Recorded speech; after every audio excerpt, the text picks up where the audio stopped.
From The Notebook to Blade Runner 2049, The Nice Guys to Blue Valentine, Ryan Gosling does get his flowers, but I don't think it's crazy to say that he's still super underappreciated as an actor. She asked me not to be sad, but I can't help it. But it'll get better with time. That's what everyone keeps saying, so. Because from gut-wrenching sci-fi epics to every form of a hopeless romantic to the funniest person on screen, this guy can really do it all. And ironically, his newest movie, The Fall Guy, feels like the perfect culmination of what he's best at. Playing a hilarious but rock-hard stunt guy entangled in a hopeful romance, now that I've seen The Fall Guy, I think it's only right to rank every single one of Ryan Gosling's performances. And before we get into it, while I give my ranking of my favorite Ryan Gosling performances, let me know your list in the comments down below. Oh, and also, over 95% of you guys who watch these videos aren't yet subscribed, so if you do enjoy this video and you don't want to miss out on more, make sure the subscribe button, both are wasting any more time. Let's get right into it. The tiers we have on the list today are meh, good, great, amazing, and best of the best, and normally there is a bad category, but I'm here to say there's not a single bad Ryan Gosling performance. Again, let me know your ranking in the comments, but starting it off, we have Crazy Stupid Love. This one is going to go at great. This will probably end up near the bottom of the great tier. I genuinely think, even though he has a small role in this movie, it is a very exciting one. I think him and Steve Carell are a great pair. Him and Emma Stone are also obviously a great pair, but I just think he does a great job in this movie. It's entertaining, it's funny. This is probably his most like pimpish role, but honestly it still works. And then we have The Gray Man. I'm gonna put this in meh. This is arguably one of his worst performances, and I say worst in quotations because I still don't think it's a bad performance. It's more of a silent action hero type of performance, and I don't really mind it, especially across from Chris Evans' character, who's a little bit more loud and vocal and more like out there. I think Ryan Gosling's performance here works perfectly fine. And then we have one of his newest roles in Barbie, and hot take, I'm just gonna put this at good. I know this performance has been super hyped up and it's really fun. All of the I'm just Ken things, I'm literally Ken, like that stuff is really funny and I totally get that. Always number two. But in terms of just a performance, I feel like he's never near his peak at any moment of this film. Like the comedy that he does is better in The Nice Guys. The romance that he does is better in pretty much every single other movie. He's sufficient enough for what the Barbie movie needs him to be, but sadly, it's just not that much. Again, it's not a bad role. Again, it's a completely good enough acting performance, but it just doesn't bring anything different in his filmography, in my opinion. And then we have The Big Short. This is going to go at the top of meh. I think The Gray Man is just a little bit more of a lackluster performance in terms of he's not really given that much to work with the Russos.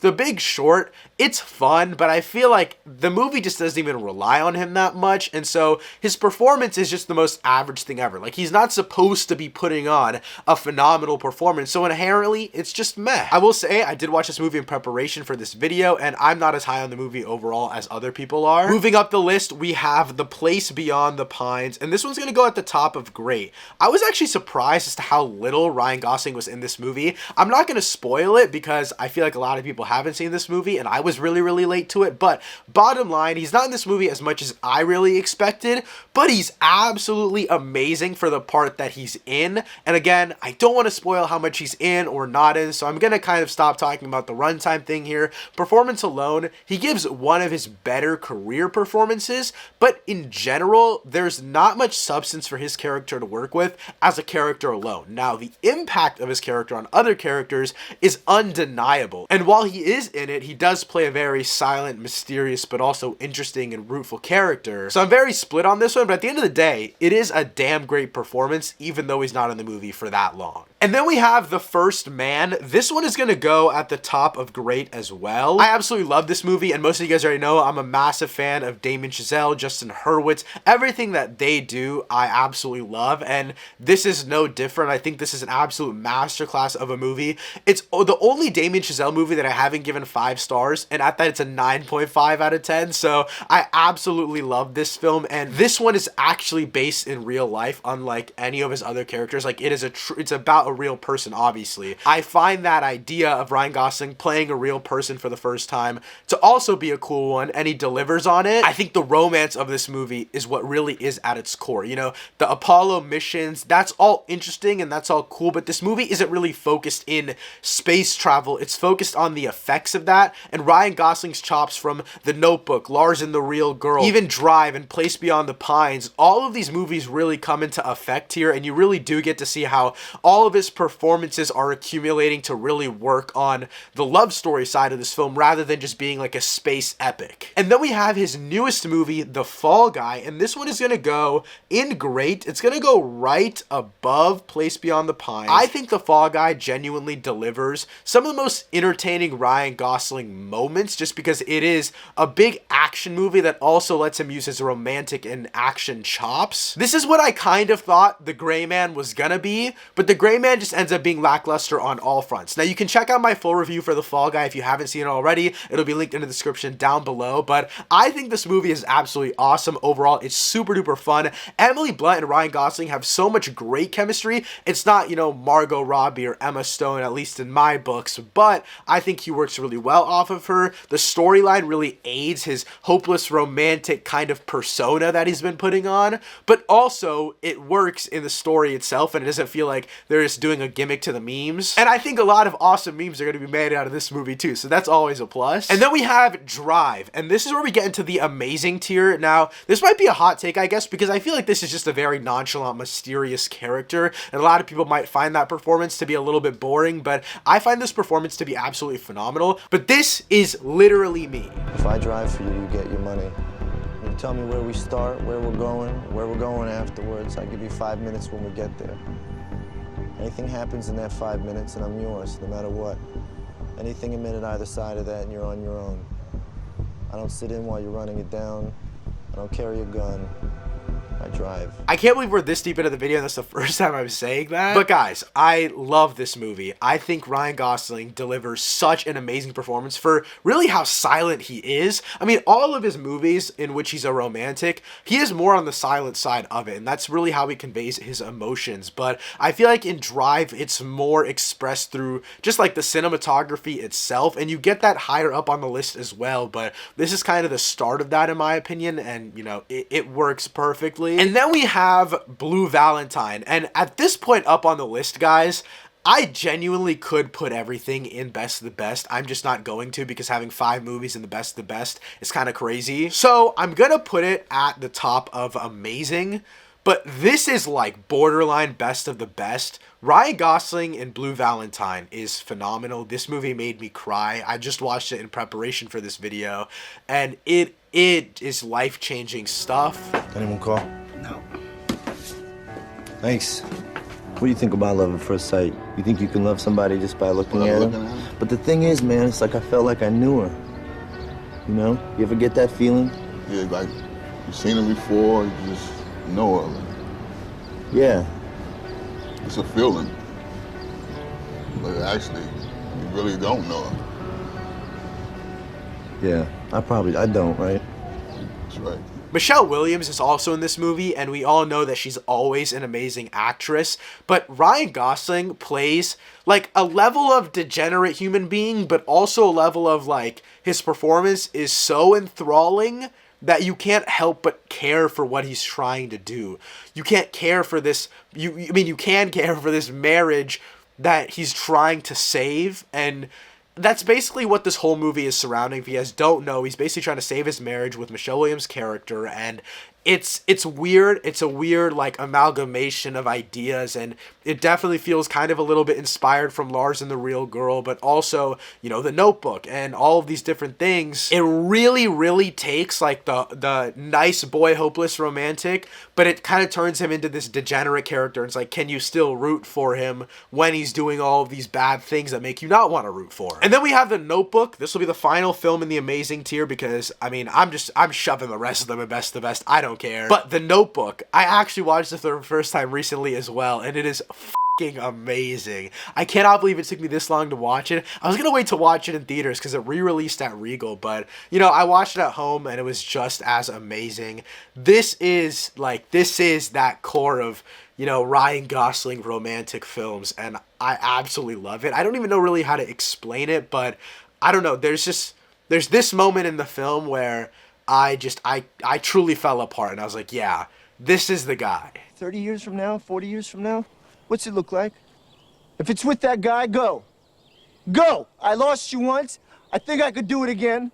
If I thought it's what you really wanted. I mean, on a baseline, I don't think this is the best Ryan Gosling movie by any means, but him paired with Rachel McAdams is absolutely phenomenal. And the way that the characters evolve throughout the entirety of this film, and honestly just the storytelling method of it, kind of reading back on a book, I think all of that works, and it really allows Ryan Gosling to hone in on this one moment character, and it kind of spreads out through their teens and when they're a little bit older.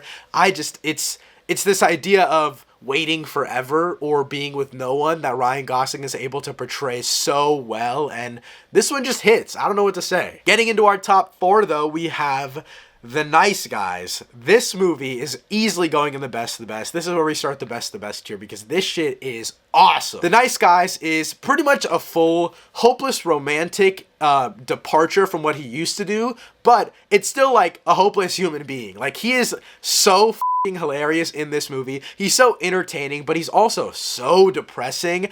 I rewatched this movie like at least 3 or 4 times a year since I first saw it 2 years ago. This movie is so awesome. It's funny, it's hilarious. Obviously, Russell Crowe is also awesome in this film, but Ryan Gosling is just, this is where he flexes how truly funny he could be, at least to me for the first time, because I felt like I watched some of his romantic movies and, the sci-fi epics in Blade Runner 2049, and then you have the action stuff with The Gray Man, and then I finally got to watching The Nice Guys, and this is where he truly is absolutely hilarious. It's crazy to me to think that you can go from The Nice Guys, but then in your filmography you also have Blue Valentine, Lars and the Real Girl, La La Land, Blade Runner 2049. Like, there are so many different things that Ryan Gosling is able to portray on screen in The Nice Guys, and it's all at that hopeless romantic core that he just carries throughout his career. And then we have Blade Runner 2049. This one is going at the top of best of the best.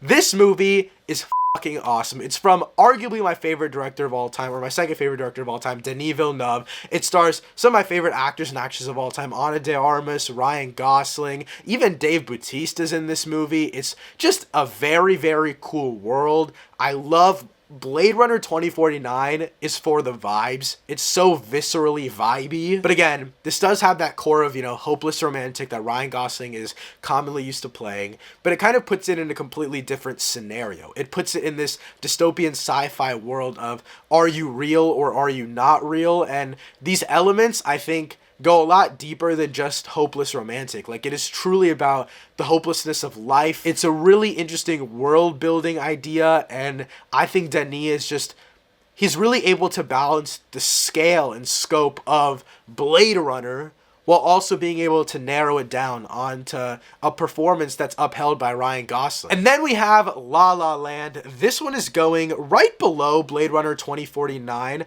just because I think in Blade Runner, the performance is a little more subtle and it works just a little bit better.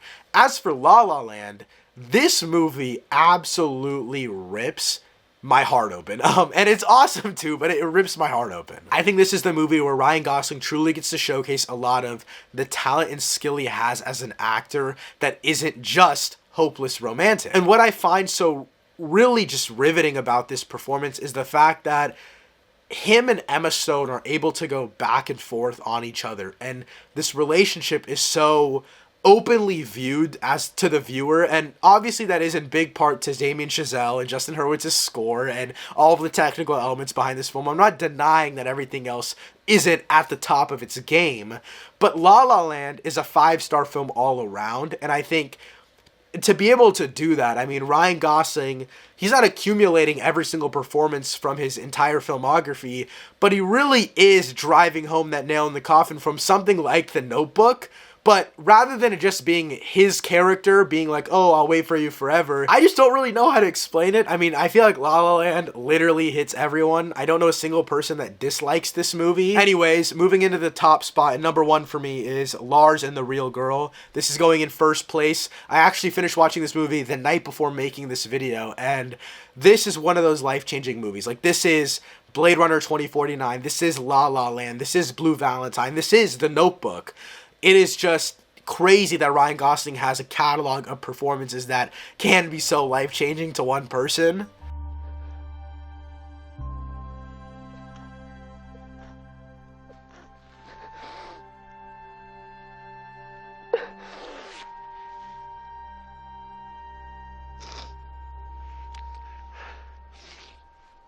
And a lot of my friends haven't seen this movie either, so for those of you who don't know, Lars and the Real Girl is basically, Ryan Gosling's character is very just antisocial, and he gets this doll that ends up being his girlfriend, and it's part of his mental delusions, and you see him and the community around him kind of come together and make this girl part of their daily and real life, and obviously you're tracking Ryan Gosling's character's, aka Lars' mind throughout the entire process, and it's heartbreaking, but it feels so real. It feels like the stupidest concept ever, and the reason why I put this at number 1 is because, you know, arguably Blade Runner and La La Land, and even maybe The Nice Guys, are better movies, but if you watch this movie, for probably 80% of it, Ryan Gosling is acting in front of a literal sex doll. There are so many scenes in this movie where I refuse to believe that Ryan Gosling is physically able to put this performance on in front of a fucking doll. It is absolutely unbelievable what Ryan Gosling is able to do in this movie with such a lonesome and lonely character. And in terms of a timeline of Ryan Gosling performances, this came out about 3 years after The Notebook, but also before most of his other like movies like Place Beyond the Pines or even Blue Valentine and stuff like that. Like, this is pre his other hopeless romantic movies. And he's acting against a doll. I just don't understand how he did it. And the fact that itself is mind-blowing, but the movie also brought me to tears. It's genuinely just a riveting performance that makes this doll feel real because of Ryan Gosling's performance. It's just insane what this movie was able to accomplish. And honestly, the cinematography is amazing. The direction is amazing. The score is brilliant. But it all rides on Ryan Gosling's back. But guys, that wraps up my ranking for every single Ryan Gosling performance. Again, let me know your favorite performances from him in the comments down below. And again, over 95% of you guys who watch these videos aren't subscribed. So if you did enjoy this video, please consider hitting that subscribe button so you don't miss out on any other future videos. Thanks so much for watching. I'll see you next time. Peace.